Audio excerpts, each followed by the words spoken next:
A special report from Madhya Pradesh. Well, despite funds being transferred on paper, the local tribal bodies, or the green bodies, or EDCs as they are called, they have empty coffers in the state. Where is the money going? Well, the government says they will investigate irregularities in fund transfer. Anurag Dwari reports.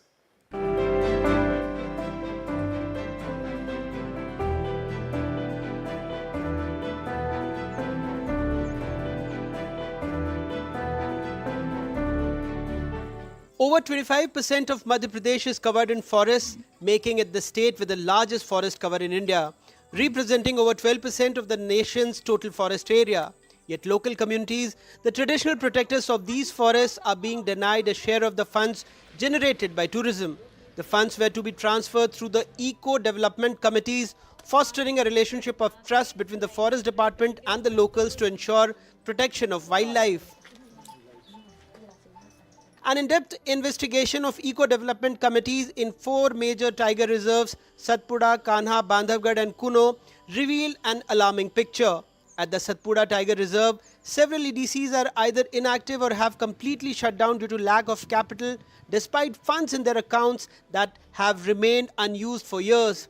The Raikheda village, displaced from the Satpura Reserve, had its EDC dissolved post-relocation, leaving the community with the support it once had.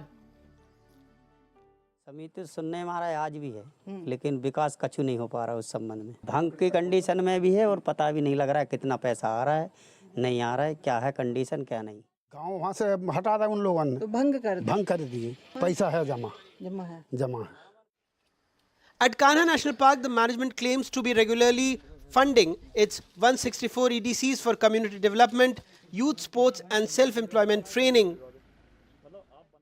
कुल 164 समितियां हैं, जिसमें से 149 समितियां buffer क्षेत्र में हैं और 15 समितियां जो हैं वो नेशनल पार्क एरिया में आती हैं। हमारे पास जो टूरिज्म से राशि प्राप्त होती है, उस राशि का लगभग 1/3 हिस्सा उनको दिया जाता है। तो संरक्षण के प्रति, वन्यजीव संरक्षण के लिए उनको सजग हम कर सकेंगे और उनसे सहयोग प्राप्त कर सकेंगे। टूरिज्म से कुल जो प्राप्त हुई है वो 33 करोड़ से अधिक है और हमने 10.5 करोड़ रुपए जो है वो EDCs को इन 164 समितियों को दिए।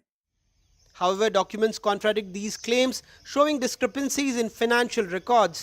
Similarly, in Bandhavgarh Tiger Reserve, local tribals report that their EDCs have not received fund up to 6 years, stalling crucial development projects.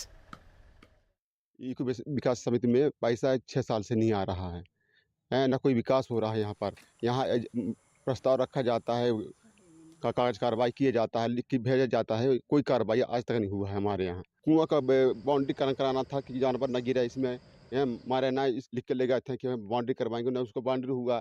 4 साल से पैसा एक विकास समिति बांधादेव खाते में नहीं आया है। प्रस्ताव हर मासिक मीटिंग लगती है, जिसमें प्रस्ताव पढ़ती रहती हैं और कागज दौड़ता रहता है और किसी तरह से विकास नहीं हो पा रहा।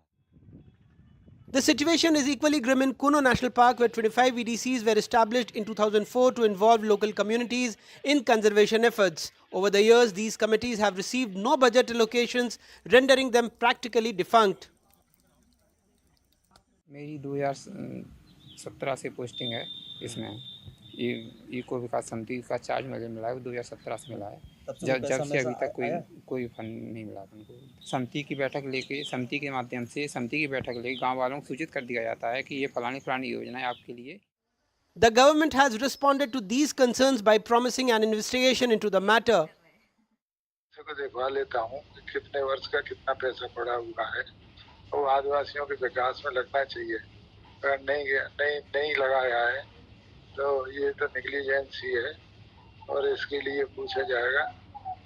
बिल्कुल समुचित कार्रवाई करेंगे। Wildlife activists also voiced their concerns, pointing out that critical role that tribals play in tiger conservation. आदिवासी इस डेवलपमेंट का पार्टनर है। सरकार को ये स्वीकार करना होगा कि बाघों के संरक्षण में उसकी भूमिका है, उसने बलिदान दिया है।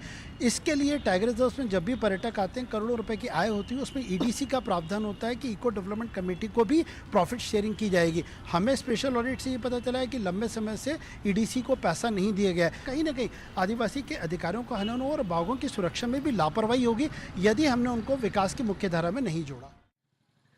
The ongoing neglect of EDCs not only undermines tribal rights but also possesses a threat to wildlife conservation efforts.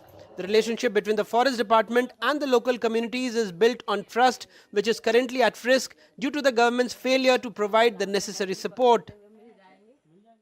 The importance of addressing this crisis is to ensure that both tribals and wildlife thrive in harmony. The failure of state-level monitoring and the inaction of officials are threatening the very foundation of the eco-development in the region. In Bhopal, with camera person Rizwan Khan, Anurag Dwari for NDTV.